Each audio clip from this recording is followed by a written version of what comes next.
Assalamualaikum warahmatullahi wabarakatuh. Alham- Waalaikumsalam warahmatullahi wabarakatuh. Alhamdulillahirabbil alamin wassalatu wassalamu ala asyrofil anbiya'i wal mursalin sayyidina wa maulana wa habibina wa syafi'ina Muhammadin sallallahu alaihi wa alihi wa sahbihi wa man tabi'ahum bi ihsan ila yaumiddin amma ba'd.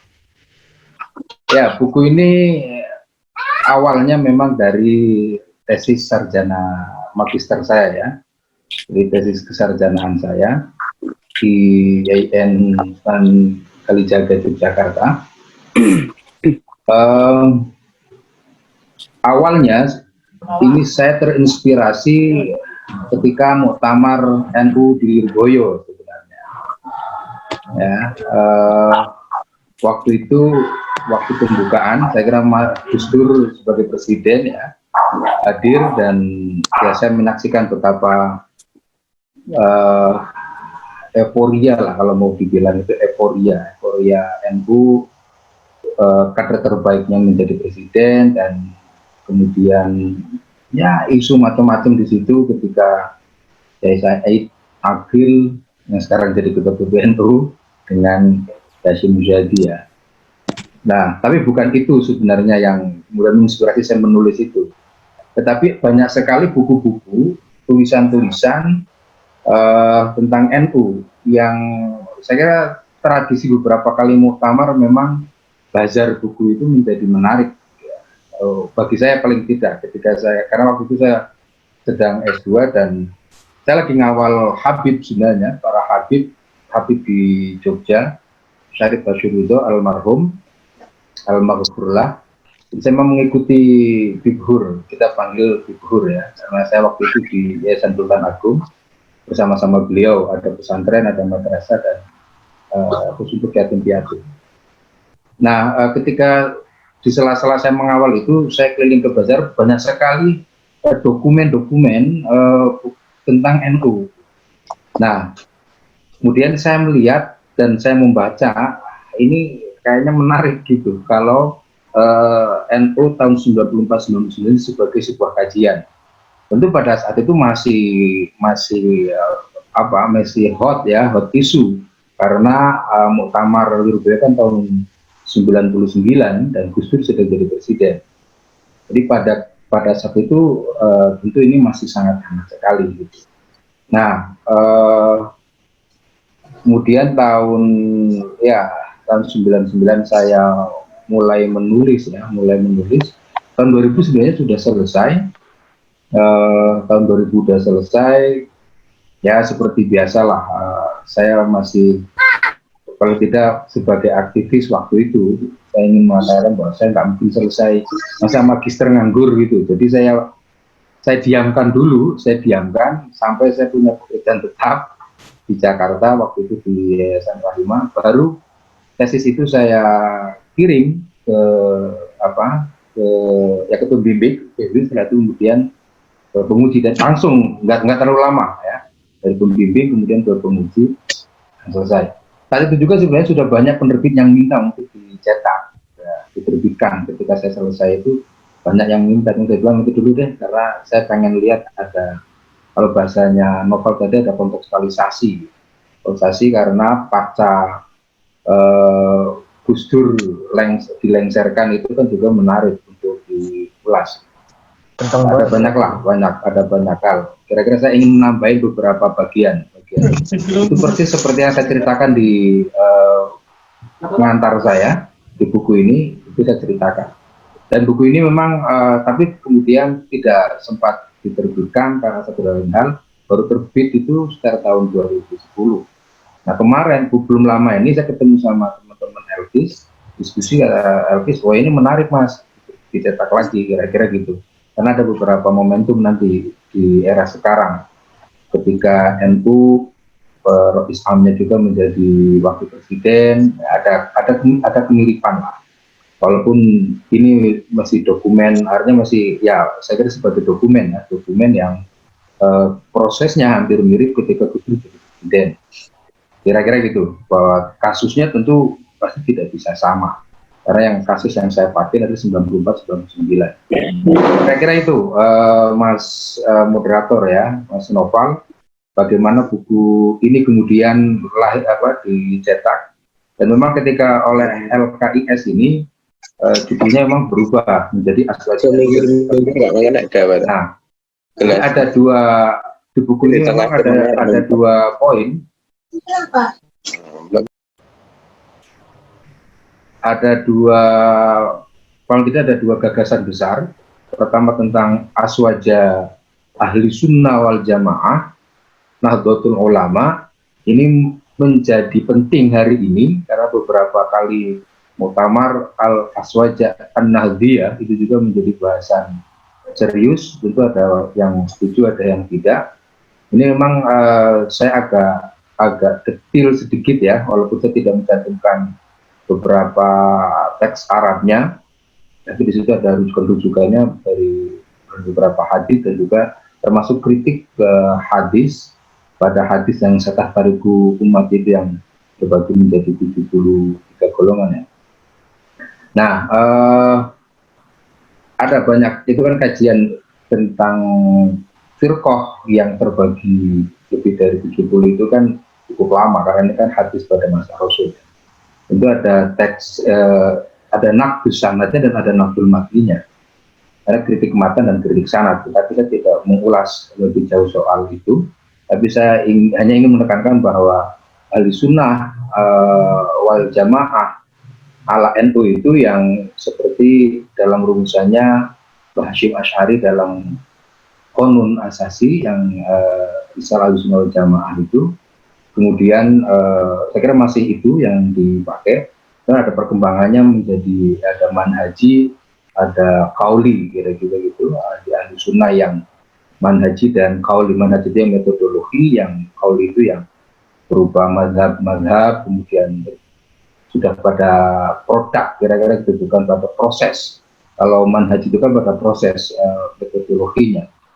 Nah, bagi saya, ketika saya mengkaji ini, Aswaja NU yang menjadi kajian saya, dan ini menginspirasi ketika etika berpolitik NU pada kasus 94-99, ini menarik karena ternyata Ahlus Sunnah wal Jamaah itu sebagaimana lahirnya Khittah NU tahun 84 ini menjadi fondasi, menjadi dasar. Menjadi dasar yang cukup kuat pada hampir semua keputusan politik yang sifatnya, kalau dalam bahasa etika politik itu yang sifatnya prinsip, yang sifatnya norma dan lain-lain, dan itu adalah hasil keputusan lembaga, bukan keputusan perorangan. Nah, wilayah etika politik itu bukan, jadi ada dua hal yang dalam etika politik ini yang harus dihindari, atau kalau tidak ada dua hal yang tidak dapat dilakukan oleh etika politik. Pertama, langsung memberikan penilaian atau mengkritik kadar kedemokratisan kehidupan politik, dan yang kedua, langsung melegitimasi tuntutan perubahan dan tindakan yang harus diadakan. Nah, yang mestinya atau yang dapat dilakukan oleh etika politik adalah mengambil dari materi diskursus politik yang sedang berjalan, segi-segi yang dianggap penting, lalu menghadapannya pada prinsip-prinsipnya. Angkatan ini adalah pada prinsip NU dalam berpolitik. Nah, ini yang kita kaji nanti, bagaimana prinsip-prinsip NU sebagai jamaiyah ketika membuat keputusan politik. Mulai, ya memang tentu saja saya karena 94-99 ini dasarnya adalah Khittah Nahdlatul Ulama dari 84. Jadi saya di luar sebelum 84 saya tidak banyak mengungkap ya, mengkaji. Tapi banyak sekali keputusan politik NU pasca Khittah.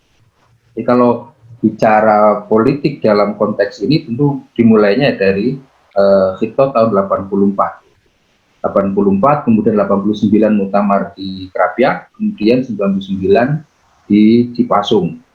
Nah, ada banyak ini menurut saya yang rumusan etika, rumusan sistem politik ya. Kalau lebih jauh lagi ya saya bisa mengatakan bahwa ada sistem rumusan sistem politik yang lebih lengkap dalam konteks itu ini yang lebih cukup sebenarnya sebagai modal, dan seingat saya sampai dengan hari ini belum ada lagi keputusan NU. Ini mohon dikoreksi kalau nanti ada NU yang terkait dengan TikTok ini yang baru setelah Cipasung ya, karena selalu dasarnya pada mulai dari Muktamar 84, kemudian 89 dan juga 99. Nah, yang menarik dari kasus 94-99 itu apa? Ada beberapa fenomena, dan saya melihat pada 3 hal sebenarnya. Pertama, demokrasi, yang kedua legitimasi, dan yang ketiga adalah keadilan. 3 aspek ini yang saya pakai untuk menganalisis, kalau dalam bahasa risetnya itu menganalisis fenomena yang terjadi masa 94 ke 99. Selain dinamika politik eksternal, juga 1999 ada dinamika politik yang sifatnya internal.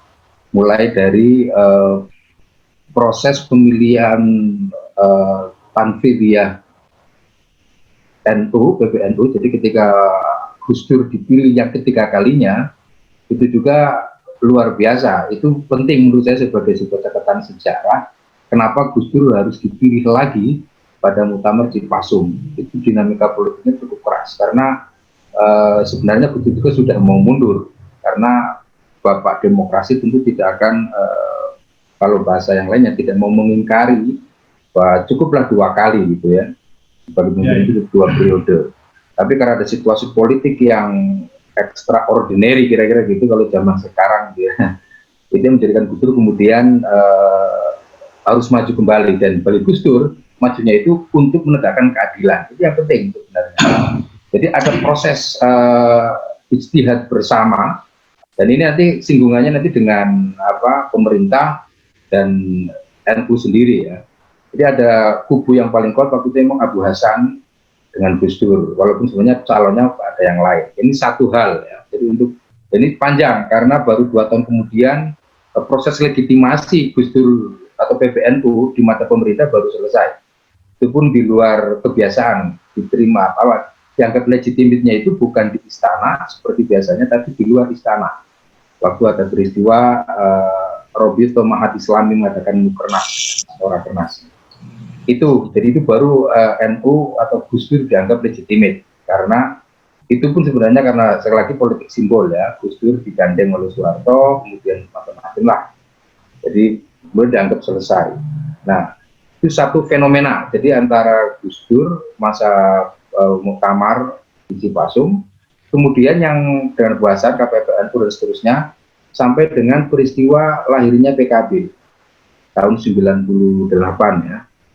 Bulan Juli katanya bulannya PKB, gitu kata orang-orang PKB, karena lahirnya PKB di bulan Juli beberapa minggu yang lalu. Nah, ketika PKB ini dilahirkan oleh, nah ini yang penting menurut saya, PKB lahir bukan oleh NU, tetapi oleh tokoh-tokoh NU.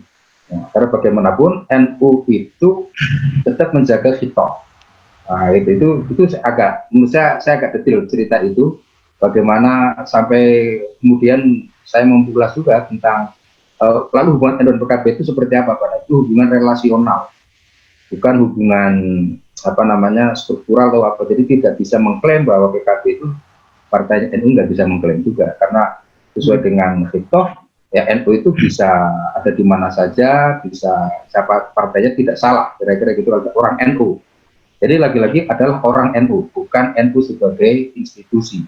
Saya kira 2 fenomena ini yang sebenarnya saya kaji dalam buku ini ya. Jadi dan ini saya kira sampai hari ini hubungan PKB, NU dengan partai-partai yang lain itu kan masih hangat ya.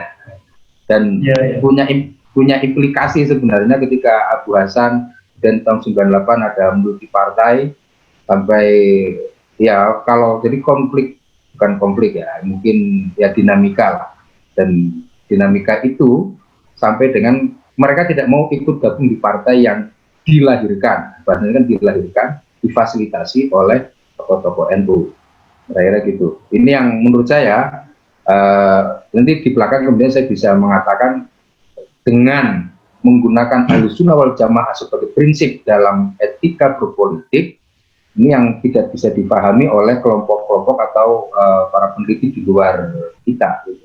Jadi nggak pernah mengungkap bahwa ketika NU mengambil keputusan politik, misalkan ada Mabadi Khairu Ummah, kemudian ada 9 keputusan politik dari Muktamar Krapia, kemudian di Cipasung juga melahirkan lagi beberapa keputusan, termasuk ketika memutuskan Pancasila di tahun 84, itu juga semua dasarnya adalah Ahlussunnah wal Jamaah. Saya kira prinsip Ahlussunnah wal Jamaah yang sangat populer ya ada 4 atau 5. Pertama adalah tawasud, ini satu paket dengan i'tidal, kemudian tawazun, tasamuh, dan amar ma'ruf nahi munkar. Saya kira ini prinsip yang penting. Ada beberapa hal yang di sini yang saya kutip juga, keputusan yang benar-benar merujuk dengan itu.